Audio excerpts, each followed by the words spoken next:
Yo, what is good everybody, and thank you so much for stopping by the channel. For today's video, we've got an extremely special one planned, as just like we've done many a times in the past, we have an early pair of sneakers to go ahead and unbox, review, and throw on feet. However, just before we proceed, I did want to give a special thank you and shout out to today's sponsor. It's me.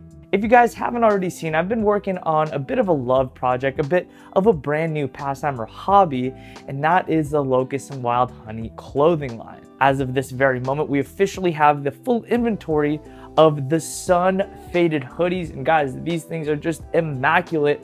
It took me so long to go ahead and perfect the recipe and wash and how I was gonna make this possible, as well as a pair of logo souvenir shorts that will be dropping on the website. So go ahead and hit the link in the description and sign up to be the first to be notified when I officially drop this new stuff.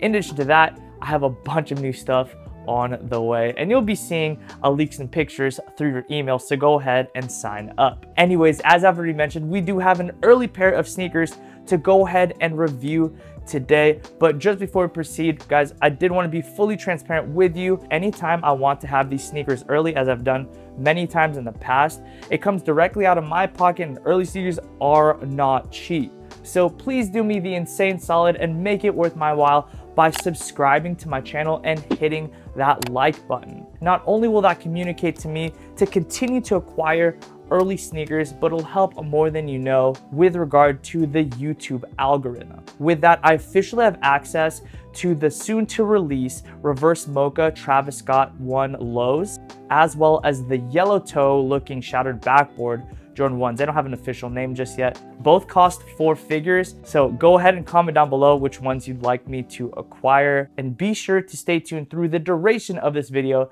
because I'll be talking about raffles and stuff like that, release info in regard to how you can acquire these beautiful sneakers we have today. All right, so jumping right back into the topic at hand or in hand, as you already read in the title description or the thumbnail, we've got the soon to be released New Balance 990 V3. This is the first set of sneakers being released from New Balance and the newly acquired creative director, Teddy Santis, who signed a little over a year ago. This signing led to a lot of anticipation and wonder as sneaker and fashion enthusiasts waited patiently for Teddy's first drop. And guys, I gotta say, I think it was well worth the wait, because oh my, these are beautiful. The official release date is on April 28th, so these, along with 2 other sneakers, are dropping in addition to what New Balance and Teddy are calling their core pieces. The core pieces include hoodies at $175, sweatpants at $165, sweat shorts at $145, short sleeve and long sleeve shirts at $65 and $75 respectively. Now, if these price points sound a little high, I'd have to agree with you, especially compared to brands like Fear of God Essentials, but please bear in mind, not all core pieces are made equally. This entire collection will be made here in the United States of America, which leads to higher standards on every front, from fabric to garment weight to quality control to ultimate consistency and the longevity of wear with regard to the garment's life. So I have zero doubt that a higher price point will come a product that will set a new standard for what you consider good value and high quality. I took this quote from Sneaker News. Santis focused on craftsmanship to shine through the classic American athletic apparel, while footwear boasts pleasing color blocking, and yes, definitely well executed for sure. Now back to the sneakers. We have 3 models on the way, all deriving from the 990 line, which include the 990 V1, which retail at $190, the 990 V2, which retail at $195, and what we have here in hand, which is the 990 V3, and these are going to be at a retail price of $200. All 3 pairs are made in USA pairs and feature the same color blocking, which includes hues of cream, gray, and olive. Here today we've got in hand the 990 V3, which is personally my favorite pair among the three, which is ultimately why I ended up purchasing this pair here. All three sneakers will come in a cream box denoting the red logo on top, which reads NB for New Balance, along with a size tag on the front of the shoebox. Getting into the box, we have a card with a picture of all Made in USA models, and on the other side, you have what we can come to expect from New Balance and Teddy Santis. But apart from that, we have a standard New Balance unboxing experience with a tissue paper and New Balance tag on each shoe. No extra accessories and no extra laces. Now, making our way through the sneaker, we have all the makings of a standard 990 V3, if you're familiar. It's a really good shoe, but with elevated elements. The toe box features a base layer that is comprised of a pliable, thick mesh that ensures breathability without compromising on the sneaker's durability. This olive mesh located on the toe box goes through the tongue as well as through the heel of the shoe. Now, pay attention to the tones used in these collabs or special releases. Honestly, there isn't a massive difference in regard to the overall look of the shoe compared to a GR pair of 990 V3s, that of which is available on the website as we speak. But people who appreciate these sneakers are those who fall into the group of appreciating subtle but necessary details. These added details are simple but tasteful, rid of gimmicks and loud and aggressive colors that work together seamlessly to provide you with a shoe that can easily slip under the radar to an everyday consumer, but definitely be appreciated by sneakerheads as well as fashion enthusiasts. Moving on, we have tan suede underlays throughout, an incredibly high quality hairy suede gray overlay.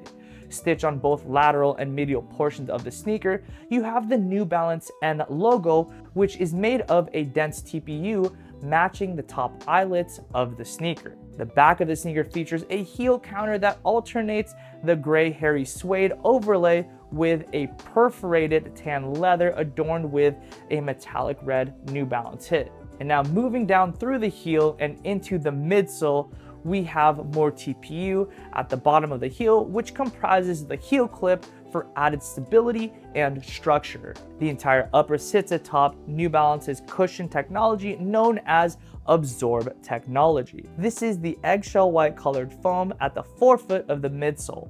This Absorb technology ultimately transitions to New Balance's N-cap technology at the heel, which consists of 2 layers of foam. That includes a softer EVA foam at the middle that is encapsulated by a more stiff and rigid polyurethane foam rim, providing you with a soft and supportive ride.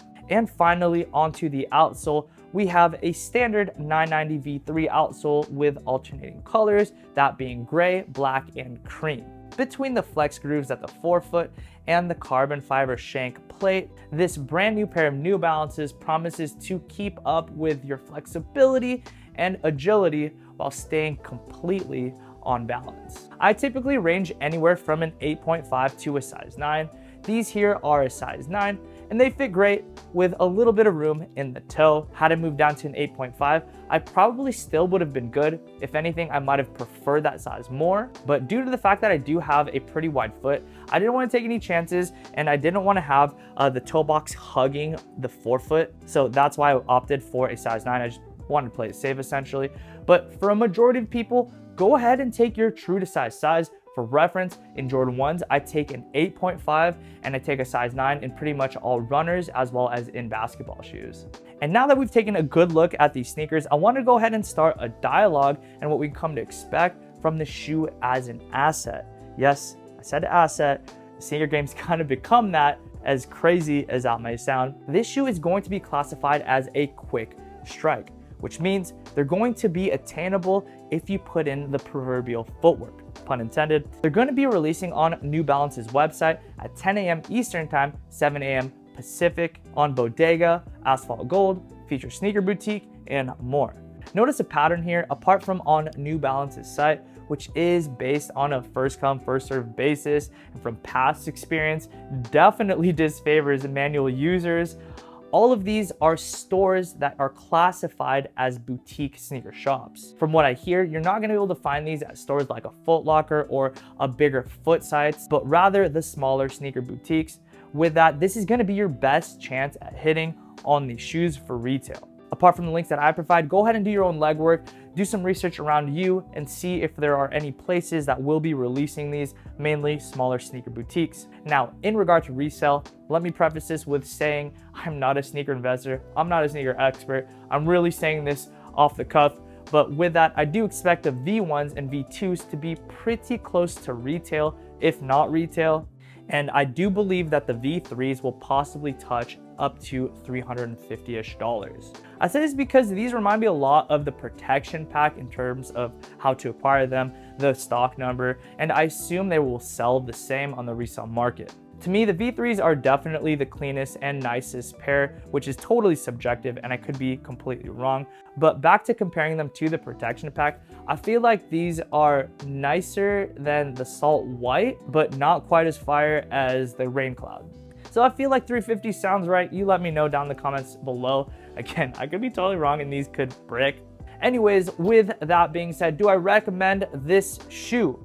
Frick yes, they are beautiful, perfect for the spring and summer months. They're ultra versatile and insanely comfortable. If you guys have yet to jump on the New Balance wave, dude, don't wait any longer. These shoes are just so comfortable and I feel like you're gonna really enjoy them, pairing them with your Locust and Wild Honey shorts, and that's the combo I have here. You guys can't tell, these are the Jowns. But yeah, that's gonna do it for today's video. I hope you guys did enjoy it. Like I said, if it does perform well, I'll be doing another video with these, styling them. So the video will be 10 outfits featuring these sneakers here. So definitely let me know if that's something you'd be into. And if you guys really enjoy this kind of series, please be sure to subscribe and like today's video, and we'll keep it going. The last ones have done pretty well, and that's why I keep acquiring these early sneakers. And yeah, that's why. It's not because I like them and I want to wear them and stuff. I'm just teasing. I really wanted these, so I figured just drop a little bit of extra money, make some content out of it. Anyways, I'm going on a tangent now. Guys, thank you so much for continuing to support the channel. It honestly is insanely humbling that I have the privilege of making content for you amazing people, and I will never take it for granted one bit. I'm gonna keep working as hard as I can to grow the channel, as well as provide you with the best content I possibly can. And as always, I will see you guys in the next one. Peace and be blessed.